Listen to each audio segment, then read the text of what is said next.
Hi friends, welcome to our diary. இன்றைக்கி நம்ம மாங்காய் பச்சடி செய்ய போகிறோம். சீசனில் கிடைக்கிற இந்த மாங்காவை வச்சு நம்ம இதை பண்ண போகிறோம்.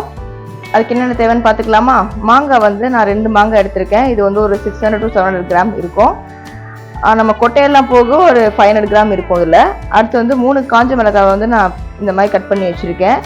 ஒரு கருவேப்பிலை கொத்து எடுத்து வச்சுருக்கேன். இதுக்கு 100 கிராம் வெல்லம் எடுத்து வச்சுருக்கேன். இது சுத்தமாக இருக்குது, நம்ம ஸ்ட்ரைட்டாக யூஸ் பண்ணிக்கலாம். இதுக்கு 3 ஸ்பூன் ஆயில் எடுத்து வச்சுருக்கேன். 1 ஸ்பூன் தனி மிளகாத்தூள், 1/2 ஸ்பூன் உளுந்து, 1/2 ஸ்பூன் கடுகு, 1/4 ஸ்பூன் பெருங்காயத்தூள், 1/4 ஸ்பூன் மஞ்சத்தூள் எடுத்துருக்கோம். நம்ம இப்போ செய்ய ஸ்டார்ட் பண்ணிடலாமா? கடாய் ஹீட் ஆகட்டும். ஹீட் ஆயிடுச்சு, நம்ம ஆயில் போட்டுடலாம். ஆயில் நல்லா காயட்டும். ஆயில் நல்லா காஞ்சிருச்சு. இப்போ கடுகையும் உளுத்தம் பருப்பையும் போட்டுடலாம்.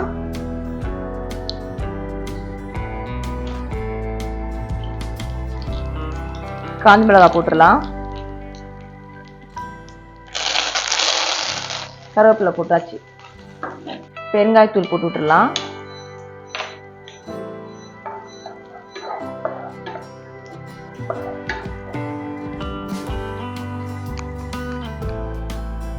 இப்போ மாங்காவை போட்டுடலாம்.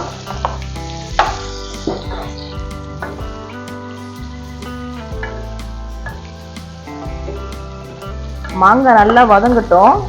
இது பார்த்தீங்கன்னா வதங்கும் போதே உங்களுக்கு ஆல்மோஸ்ட் ரெடி ஆகிடும். ஏன் தோலோட போடுறோம் அப்படின்னு கேட்டிங்கன்னா, தோல் இல்லாமல் நீங்கள் தோலை நீக்கிட்டு கூட போடலாம். தோல் இல்லாமல் போட்டோம்னா அது ஜூஸ் மாதிரி ஆகிடும்.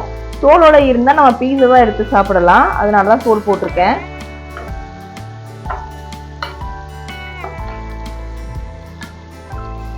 ஒரு 5 மினிட்ஸ் அப்படியே வதக்கி விட்டுடலாம். நல்லா வதங்கிடுச்சு. இந்த நேரம் மஞ்சத்தூள் போட்டுக்கலாம். மிளகாத்தூளும் போட்டுக்கலாம். நம்ம காஞ்ச மிளகாய் போட்டிருக்கிறதுனால 1 ஸ்பூன் போதும்.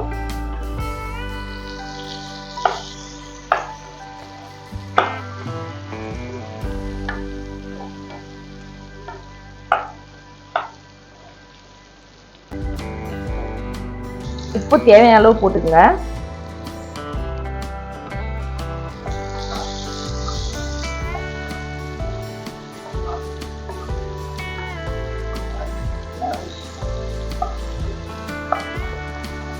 இப்போ வேக வச்சிடலாம். நான் சின்ன டம்ளரில் 1 டம்ளர் தண்ணி எடுத்திருக்கேன். இதுக்கு இது அப்படியே சிம்மில் வச்சு வேக வச்சிடுங்க.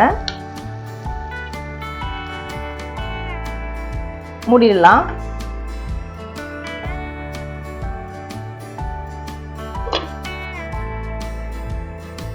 இப்போ திறந்து பார்த்துடலாம்.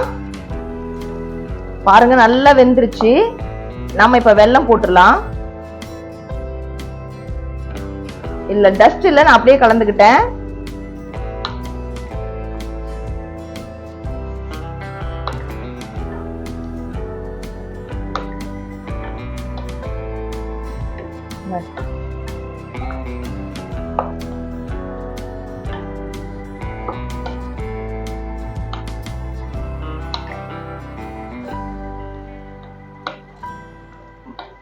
மாங்காய் பச்சடி பொறுத்த வரைக்கும் ஜூஸியாக எடுத்து சாப்பிட்றதுக்கு இந்த மாதிரி பீஸா ஸ்வீட்டாக சாப்பிட்றது ரொம்ப நல்லாயிருக்கும். ஸோ இந்த மாதிரி ட்ரை பண்ணி பாருங்கள். அதுவும் சீசன் டைமில் என்னென்னலாம் அதோட ஸ்பெஷலோ அதை யூஸ் பண்ணிடணும் நம்ம.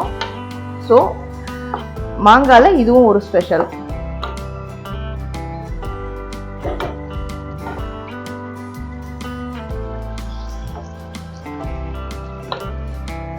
சூப்பரான மாங்காய் பச்சடி ரெடி ஆயிடுச்சு. எங்கள் சேனல் சப்ஸ்கிரைப் பண்ணுங்கள், லைக் பண்ணுங்கள், கமெண்ட் பண்ணுங்கள், மறக்காமல் பெல் பட்டன் ப்ரெஸ் பண்ணுங்கள். தேங்க்யூ.